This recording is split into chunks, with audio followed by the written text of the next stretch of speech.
J'ai un cœur en mousse. C'est une jolie phrase pour commencer un TEDx, hein. Mais c'est vrai. En plus, là, les bas sont à l'heure. Bon. Je suis né avec une malformation cardiaque.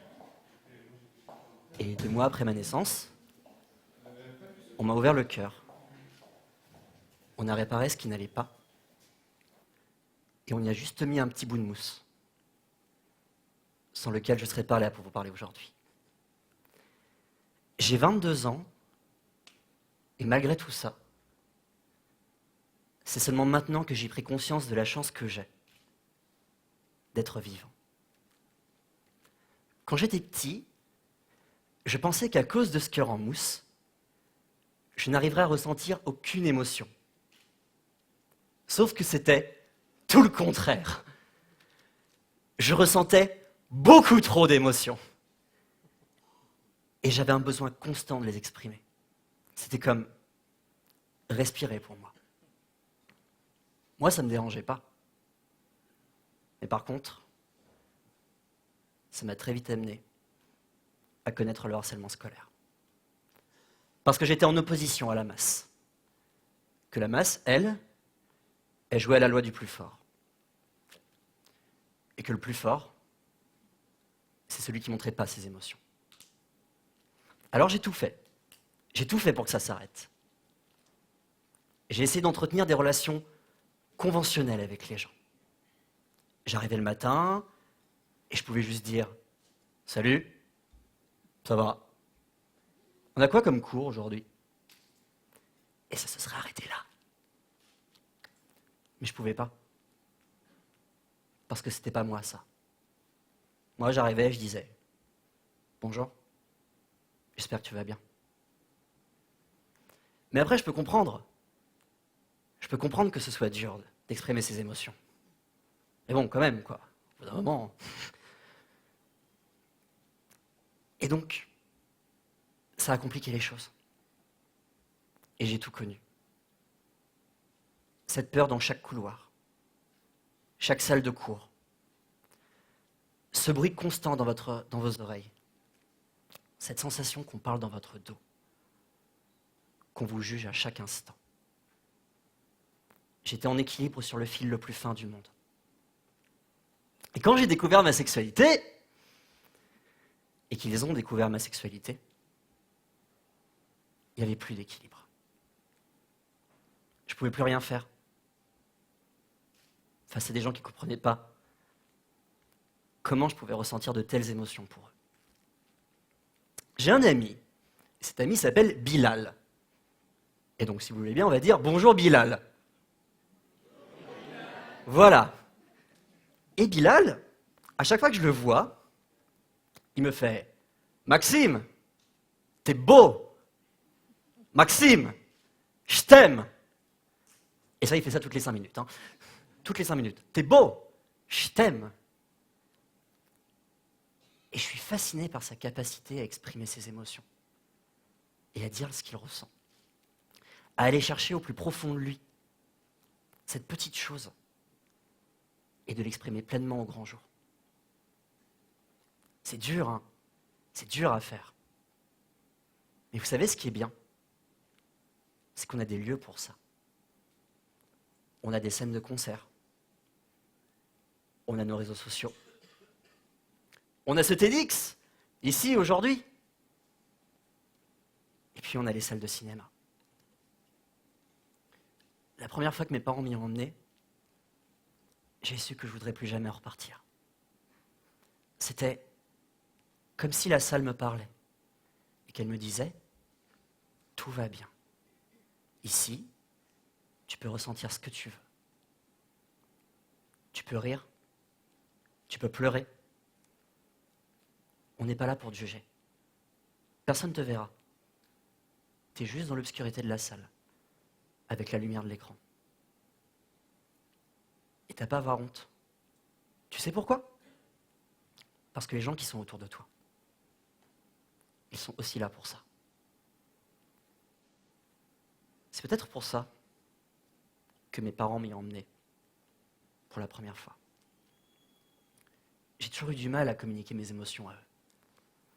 Et avec l'adolescence, avec toute cette violence, avec tous ces doutes, toutes ces nouvelles questions sur ma sexualité,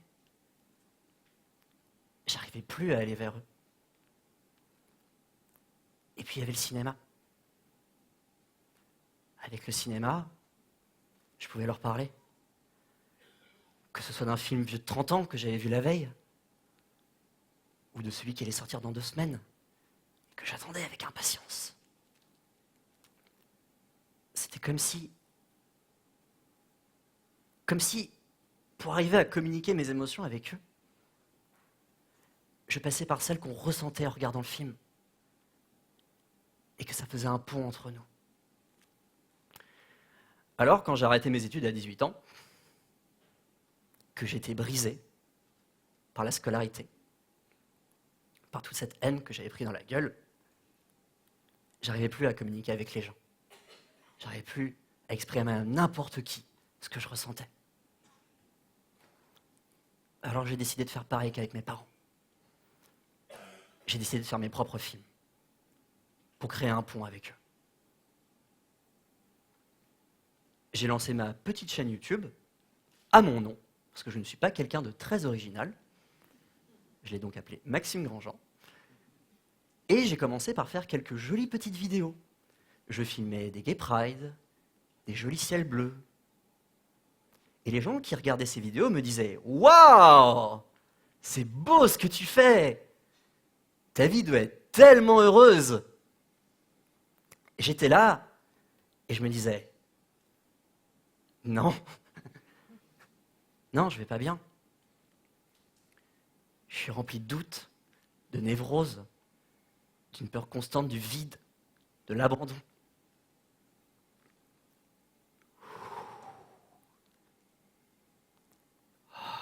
Ça fait bien de respirer. J'avais mal. J'avais mal parce que je portais depuis des années des douleurs dont je n'arrivais pas à me débarrasser. Et j'avais besoin de les extérioriser. Alors j'ai décidé de me relever, de commencer à vraiment me reconstruire. J'ai fait quelques petites vidéos sur le harcèlement scolaire. Et j'y ai tout lâché. J'ai tout mis. Cette violence, cette haine, ce dégoût qu'on veut vous faire ressentir. J'ai tout mis. J'ai partagé mon expérience aux autres et je me suis libéré d'un poids. Après que j'ai sorti ces vidéos, un ancien de mon collège est venu me parler. Et il m'a dit, tu sais, je t'ai harcelé. Je t'ai fait du mal. Mais tu sais pourquoi ? Parce que j'avais la même sexualité que toi. En opposition à la masse. Et j'avais pas envie qu'on me frappe. Alors j'ai joué à la loi du plus fort. Et c'est toi que j'ai frappé. Je t'ai pas frappé par plaisir. Je t'ai frappé parce que j'avais peur. Vous avez vu comme c'est vicieux ? Vous avez vu comme c'est vicieux, comment la violence se crée ? L'avantage, c'est qu'ici, on vous a dit que vous étiez spectateur, mais aussi acteur. J'aimerais faire un appel qui est une épreuve à passer, mais une épreuve qu'il faut passer.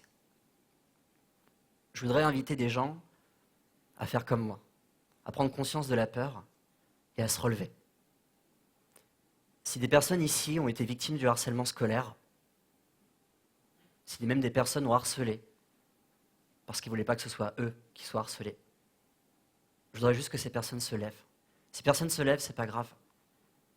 Mais si des personnes ont été victimes du harcèlement scolaire, je les invite à se lever, ici et maintenant. Je vois déjà une personne qui s'est levée, une autre au fond.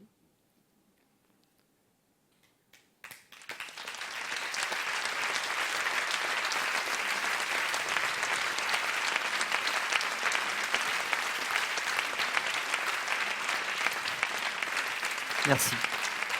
Merci à vous. Merci à ceux qui se sont levés. Vous avez vu comme c'est dur, hein ? Se lever, c'est aussi dur que d'exprimer nos émotions. Quand cette personne est venue me raconter son histoire, je me suis rendu compte que moi aussi j'avais peur. J'avais toujours cette peur de communiquer mes émotions aux gens qui me sont chers. Et j'ai décidé de changer ça. J'ai commencé depuis quelque temps un vrai travail pour aller de plus en plus vers eux. J'ai décidé, en faisant ça, d'envoyer un message à ceux qui voulaient me rabaisser. Vous pensiez que je ne pourrais pas avoir d'amis? Vous pensiez que j'étais mort pour tout ce que vous avez dit? Vous pensiez que je serais toujours tout seul? Non. J'ai mes amis autour de moi. Autour de mon contenu, j'ai réussi à rassembler presque 9000 personnes, que je voudrais évidemment toutes remercier ce soir. Et surtout, je suis vivant. Je suis là. Et là, vous pourriez vous dire, ah, c'est ça qui lui a fait prendre conscience qu'il était vivant. Eh bien, pas encore. Non. Ce qui m'a fait prendre conscience de ça, c'est que je ne me suis pas relevé tout seul. Je ne me suis pas reconstruit tout seul. J'avais mes proches autour de moi, mes amis, ma famille. Ils étaient là. Ils ont toujours été là. Et j'ai jamais eu la force de les remercier pour ça. Donc déjà, je voudrais le faire ce soir. Et ensuite, je voudrais vous appeler à faire quelque chose. Quand vous sortirez de ce TEDx, vous allez appeler quelqu'un qui compte pour vous. Vous allez lui envoyer un message. Vous allez lui dire tout ce que vous ressentez pour elle, pour lui. Vous allez lui dire tout ce que vous avez au fond du cœur, votre petit cœur en mousse. Et vous allez lui dire ce que vous n'avez jamais réussi à lui dire, ce que vous ressentez au plus profond de vous. J'ai 22 ans. Et grâce à ce cœur en mousse, depuis tout ce temps, je peux me lever tous les matins et être avec les gens qui comptent pour moi. Ils sont là, ils sont dans ma vie et ils font ma vie. Et les avoir à mes côtés, c'est ça qui m'a fait prendre conscience de la chance que j'ai d'être vivant.